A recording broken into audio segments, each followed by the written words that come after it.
যে একজন আসামি ইসলামের জন্য সে গ্রেপ্তার হয়েছে। কারারক্ষীকে সে জিজ্ঞেস করেছে, আপনি কেমন আছেন? সে বলছেন ভালো আছে। বলছে আপনি কেমন আছেন? সে বলছে আলহামদুলিল্লাহ আমি ভালো আছি। তো কারারক্ষী তার কাছে জানতে চাইছে যে জেলখানার ভিতরে থেকে ভালো থাকে কীভাবে লোকেরা? আমরা তো যে ডিউটি করি এই সময়টুকুই তো ভালো থাকি না, কখন বের হবো পেরেশানিতে থাকি। তখন ওই আসামি কারারক্ষীকে জিজ্ঞেস করেছে যে আপনি কি জানেন যে আমি কী কারণে বন্দী হয়েছি?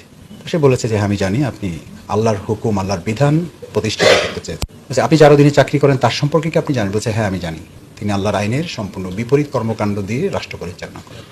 তখন তার মধ্যে একটু বিবেক জাগ্রত হয়েছে। তো সে আসামিকে জিজ্ঞেস করেছে যে যিনি আল্লাহর এই রাষ্ট্রে আল্লাহর আইনের বিপরীত বিধান দিয়ে পরিচালনা করে, আপনার ভাষায় সে জালিম, আর আমি তার অধীনে চাকরি করি, তাকে সহযোগিতা করি।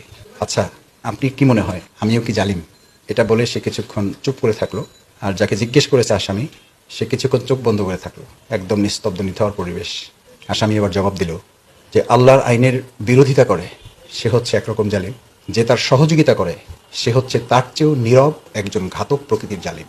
কারণ সে শুধুমাত্র আইন করেছে, আর ওই বাস্তবায়ন করার ক্ষেত্রে সহযোগিতা করেন হচ্ছে আপনারা। ওই অবস্থাতেই চাকরি ডিউটি সে শেষও করে নেবেন, ওই টাইমটাও সে শেষ করে নেয়। বলেছে আমি আপনার সাথে একটু হাতটা মিলাতে পারি? বলছে হ্যাঁ তা পারেন। বলছে আমি আজকে পুনরায় আবার কালিমা করতে চাই এবং আমি এই চাকরি থেকে এখন রিজাইন করতে চাই। ওখান থেকে বের হয়ে সে চাকরি রিজাইন করেছে।